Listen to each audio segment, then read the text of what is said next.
योग एक विज्ञान है, कोई सिद्धांत नहीं, कोई अंधविश्वास नहीं। हम टूटे हुए अलग थलग नहीं हैं अतीत से, और इसका मतलब यह भी हुआ कि आगे जो कुछ होगा वह हमसे ही आगे विकसित होगा, वह भी जुड़ा हुआ है। तो हम अतीत से और भविष्य से जुड़े हुए हैं, एक लिंक है दोनों के बीच में। तन पर कुछ होता है तो उससे मन प्रभावित हो जाता है, मन में कुछ होता है तो तन प्रभावित हो जाता है।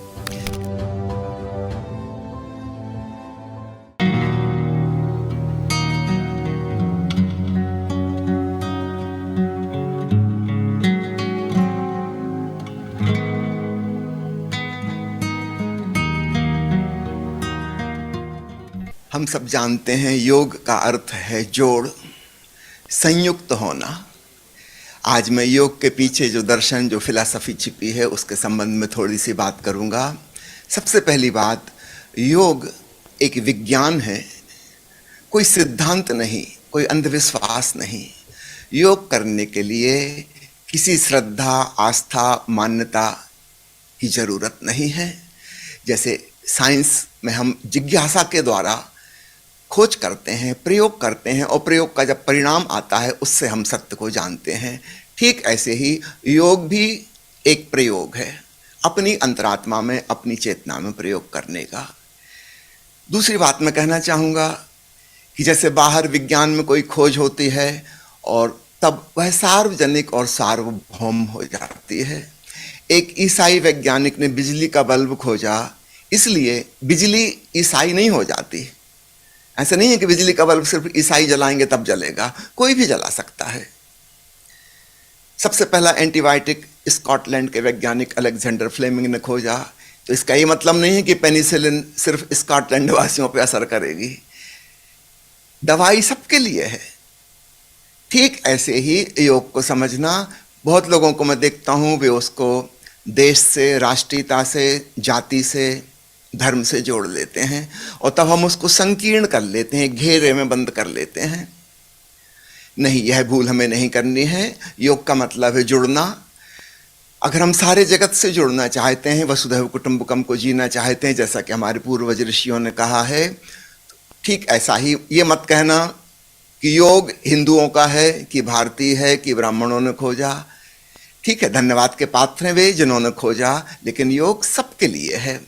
इस पर कोई सील मोहर नहीं लगी है किसी जाति की, धर्म की, राष्ट्रीयता की, भाषा की। योग का मतलब है संश्लेषण, जोड़। युग्म शब्द संस्कृत का है जिससे है बना है।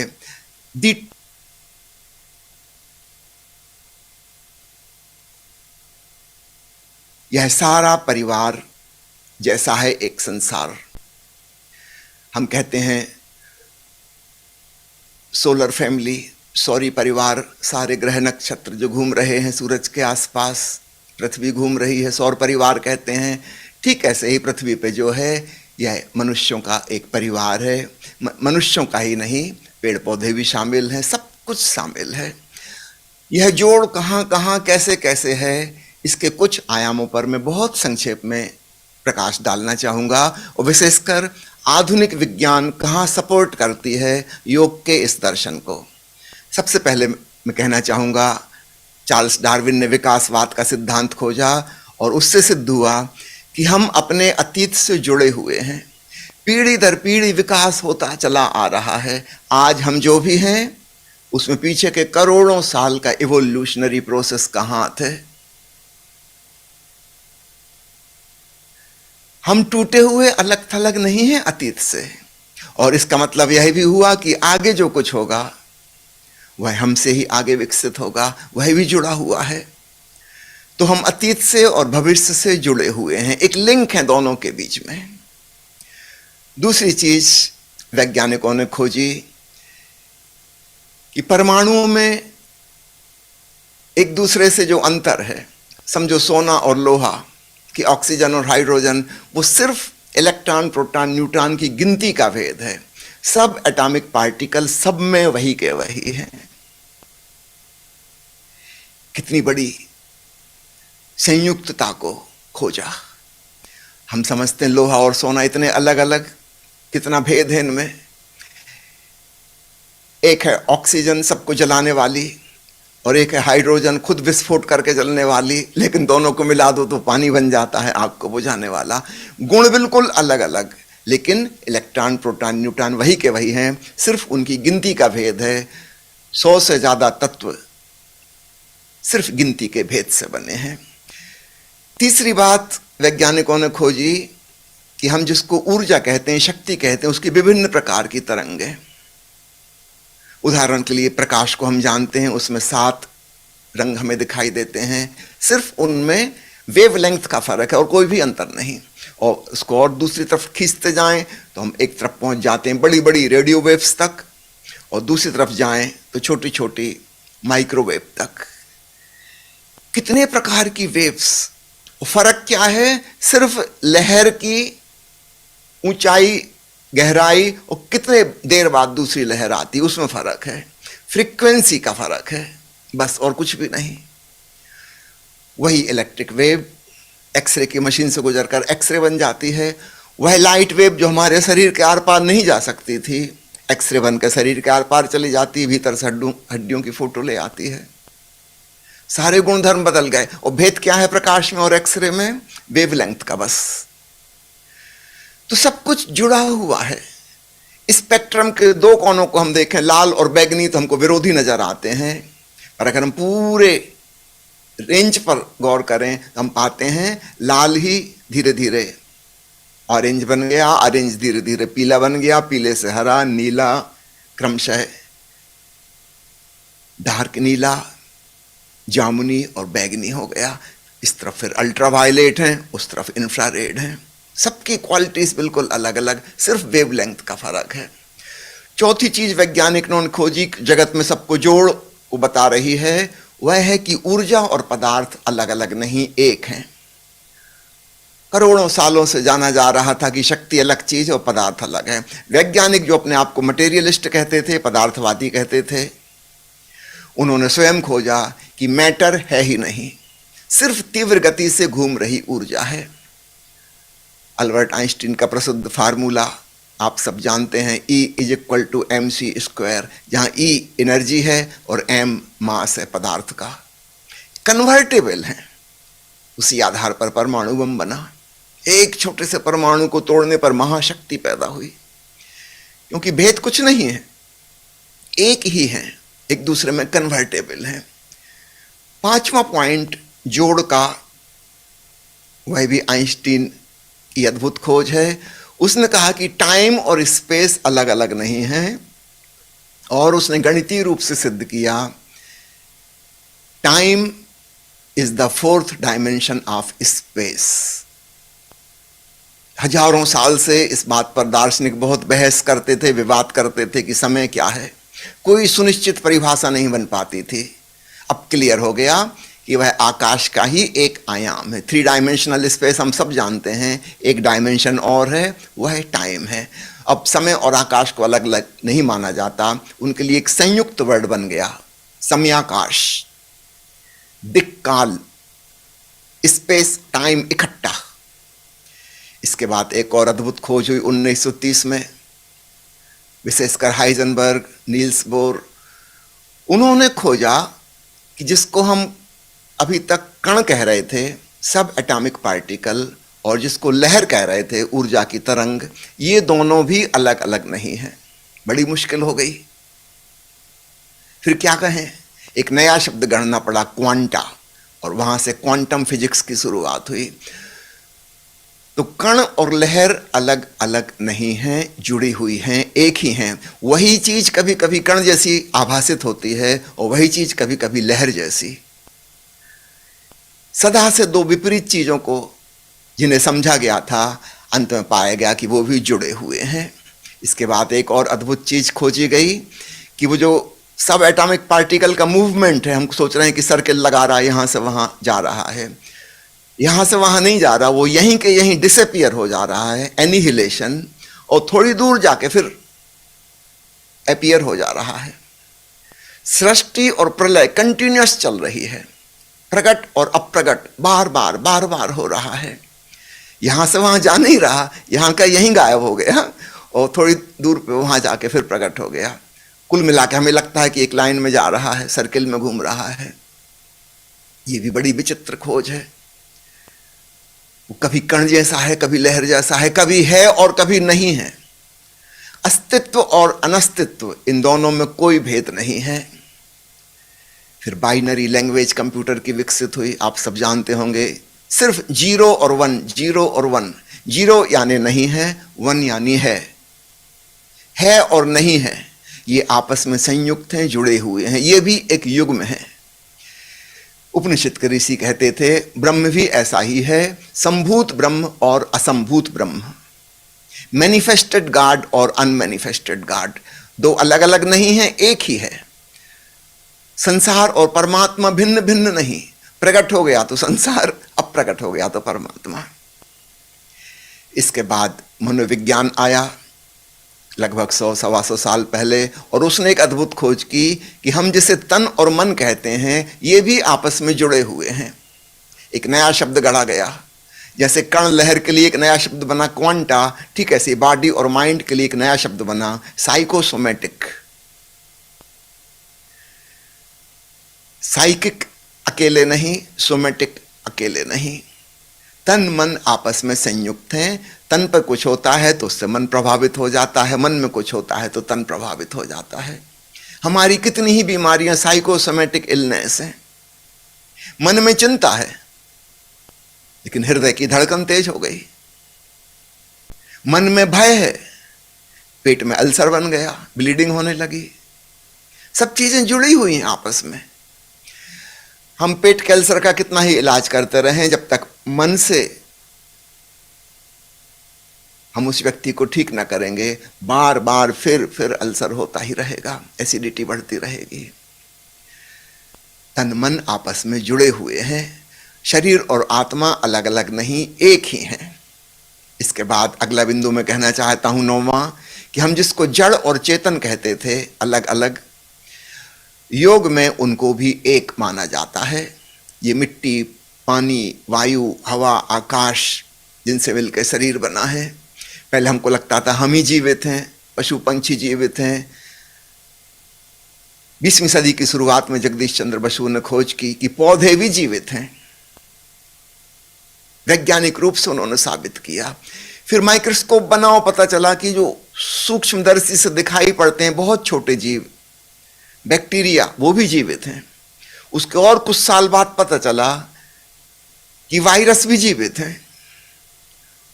और रिसेंटली कुछ ऐसे केमिकल्स मिले हैं, अभी समझ में नहीं आ रहा उनको बायोलॉजी में रखें कि केमिस्ट्री में रखें। यूं तो सिर्फ रासायनिक पदार्थ हैं, लेकिन उनमें जीवन के लक्षण हैं। बीच में एक लिंक है जो बायोलॉजी और केमिस्ट्री को, फिजिक्स को जोड़ रही है। अगर जड़ और चेतन अलग अलग होते तो जरा सोचिए, मिट्टी से उत्पन्न हुआ गेहूं और चावल और सब्जी और फल, उसको हम खाते हैं, हम कैसे जीवित हो जाते फिर उसको खा के। उसने हमको जीवन दिया, उसके मतलब उसमें जीवन था। उस पेड़ पौधों को माटी से जीवन मिला, पानी से, वायु से मिला, इस मतलब उसमें जीवन था। उस पौधे ने फोटोसिंथेसिस की सूरज में, इसका मतलब सूरज की किरणों में जीवन था। तो जड़ और चेतन में कोई भेद नहीं है योग के दर्शन के हिसाब से। 10वां बिंदु मैं कहना चाहूंगा कि जब सब एटॉमिक पार्टिकल्स का निरीक्षण किया गया, ऑब्जर्वेशन किया गया, तो पाया गया कि जब उनका अवलोकन करो तो उनका व्यवहार बदल जाता है। इसका मतलब इलेक्ट्रॉन, प्रोटॉन भी जीवित हैं। कोई उनको देख रहा है तो अपना व्यवहार बदल लेते, नहीं देख रहा तो अलग ढंग के हो जाते हैं। देखो तो वो कण बन गया, ना देखो तो वो लहर था। इसका मतलब दृश्य और दृष्टा जुड़े हुए हैं, एक बड़ा गहरा योग है, ऑब्जर्वर एंड द ऑब्जर्व्ड।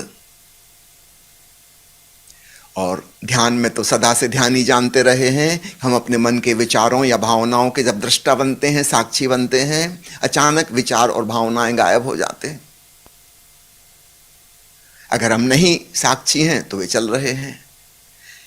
अब तो वैज्ञानिक भी इस बात से राजी हो गए हैं कि सब एटॉमिक पार्टिकल को देखो तो गायब हो जाता है, नहीं देखो तो कुछ और हो जाता है।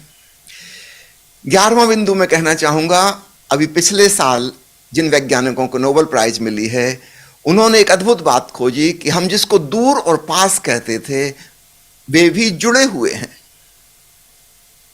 जिनको नोबेल प्राइज मिली है उन्होंने अद्भुत बात खोजी, संक्षेप में कह रहा हूं, लोकलिटी इज नॉट रियलिटी। हमारा ये कहना कि ये चीज यहां है वो चीज वहां है, नहीं। जब वो जुड़े हुए हैं तो उनको लोकलाइज्ड कर कैसे सकते हैं। इस संदर्भ में कहना चाहूंगा 1935 में आइंस्टीन ने एक पेपर पब्लिश किया था जिसमें उसने खूब मजाक उड़ाई थी और वैज्ञानिक रूप से सिद्ध किया था कि क्वांटम फिजिक्स वाले जो कह रहे हैं कि एंटेंगल्ड पार्टिकल्स जुड़े हुए हैं, एक को कुछ करो तो दूसरा प्रभावित हो जाएगा चाहे वो कितनी ही दूर हो। तो आइंस्टीन का ये नहीं हो सकता, ये तो स्पूकी एक्शन, ये तो कोई भूत प्रेत का मामला लगता है, ऐसा हो ही नहीं सकता। लगभग 90 साल बाद पिछले साल अब ये भली भांति सिद्ध हो गया कि होता है, ये स्पूकी एक्शन नहीं है, वास्तव में ऐसा होता है। वो एंटेंगल्ड पार्टिकल्स करोड़ों करोड़ों मील दूर हों, अगर इस पार्टिकल को हमने क्लॉकवाइज घुमाया तो दूसरा वहां एंटी क्लॉकवाइज घूम जाएगा। अब यहां से वहां कैसे इंफॉर्मेशन गई, बड़ा रहस्य है। यहां से वहां इंफॉर्मेशन नहीं गई क्योंकि वो जुड़े हुए हैं। आधुनिक विज्ञान कह रहा है वो अलग अलग हैं ही नहीं। तो दूर और पास में एक बड़ा जोड़ है। 12वीं चीज में कहना चाहूंगा सापेक्षता, रिलेटिविटी की। हम जिनको कंट्राडिक्टरी कह रहे हैं वे वास्तव में कंप्लीमेंट्री हैं। उनमें जो डिफरेंस है वो क्वालिटेटिव नहीं है, सिर्फ क्वांटिटेटिव है। उल्टी दिखाई पड़ने वाली चीजें आपस में बहुत गहरे जोड़ में हैं, संयुक्त हैं। तो योग को विभिन्न विभिन्न आयामों में समझना। 13वां बिंदु में कहना चाहता हूं क्षुद्र और विराट का आपस में बड़ा जोड़ है। अभी रिसेंटली फिजिक्स वालों ने एक नई थ्योरी निकाली है जिसको वो कहते हैं थ्योरी ऑफ केओस, और उसके अनुसार मजाक में कह रहा हूं एक स्थूल उदाहरण देके कि हो सकता है दिल्ली में एक तितली अपना पंख फड़फड़ाए और साउथ अमेरिका में भूकंप आ जाए उसकी वजह से। हम कहेंगे कैसे हो सकता है, असंभव। हम जिसको छोटा कह रहे हैं जिसको बड़ा कह रहे हैं वे भी आपस में संयुक्त हैं और ऐसा हो सकता है। थ्योरी ऑफ कियास पढ़िए, प्रिंसिपल ऑफ अनसर्टेनिटी पढ़िए और आप हैरान होंगे।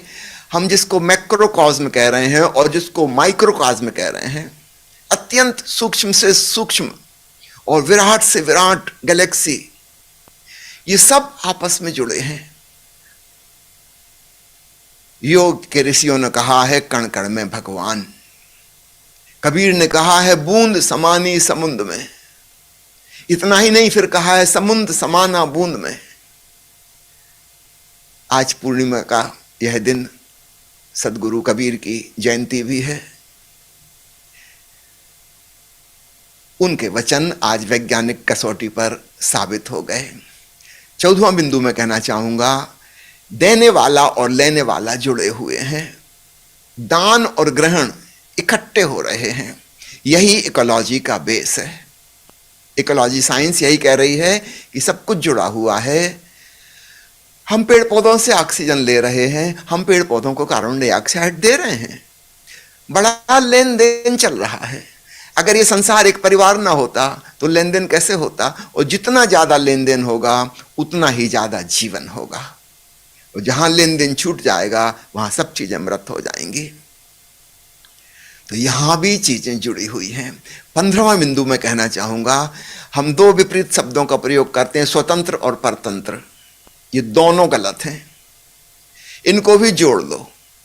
इस जगत में सब कुछ परस्पर तंत्र है, इंटरडिपेंडेंट।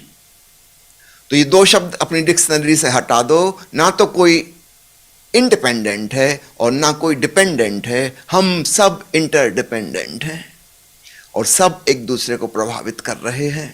सारा जगत एक यूनिट है, इसलिए तो हम ब्रह्मांड को यूनिवर्स कहते हैं, यूनि, एक। ऋषि तो सदा से ऐसा कहते रहे, योगी तो हमारे से ऐसा कहते रहे, अब वैज्ञानिक भी कहने लगे। 6वां बिंदु में कहना चाहूंगा हम मनुष्यों का जो होना है, मानवता, वह दो चीजों के बीच का जोड़ है। एक तरफ पाशविकता है और दूसरी तरफ दिव्यता है, भगवत्ता है। हम बीच के सेतु हैं, जानवरों से हम आए हैं और हमें बुद्ध और महावीर और कबीर और कृष्ण की तरह हो जाना है। हम एक सेतु हैं, एक लिंक है, एक ब्रिज। मनुष्यता एक ब्रिज है जहां से हमको गुजरना है और आगे बढ़ना है। तो ये अतीत और भविष्य इस मामले में भी जुड़े हुए हैं। हम जैसे हैं वैसे तृप्त नहीं हो सकते और इसलिए कोई मनुष्य मनुष्य होकर कभी संतुष्ट नहीं हो सकता। उसे आगे बढ़ना है, मंजिल आगे पुकार रही है। 17वां बिंदु है, चेतन और अचेतन भी आपस में जुड़े हुए हैं और फिर चेतना के दो रूप हैं, स्वचेतन और स्व अचेतन। पशु पंक्षी हैं, पेड़ पौधे हैं, वे स्वयं के प्रति अचेत हैं, लेकिन मनुष्य में एक नई संभावना है, हम स्वयं के प्रति सचेत हो सकते हैं। जब हम अपने भीतर जाते हैं, अंतर यात्रा करके ध्यान में डूबते हैं, योग के अष्टांग मार्ग पे चलते हैं, तब हमें पता चलता है हमारे 7 चक्र हैं, हमारे 7 शरीर हैं। बड़ा गहरा जोड़ है।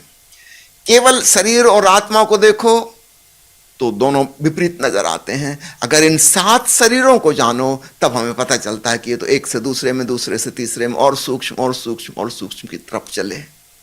सब कुछ जुड़ा हुआ है। तो स्वयं के प्रति सचेत होना, यहां से योग की साधना शुरू होती है, साक्षी भाव की, दृष्टा भाव की, ध्यान की।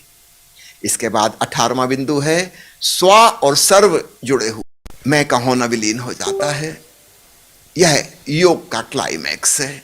20वां बिंदु मैं कहना चाहूंगा, जीवन और मृत्यु भी आपस में जुड़े हुए हैं। संत कबीर ने कहा है, यम से पलट भये हैं राम। जैसे सिक्के के 2 पहलू होते हैं ना, दोनों जुड़े हुए। एक तरफ मृत्यु है, दूसरी तरफ परमात्मा है। वाल्मीकि की कहानी हमने सुनी ना, मरा मरा मरा मरा जपते राम को उपलब्ध हो गए।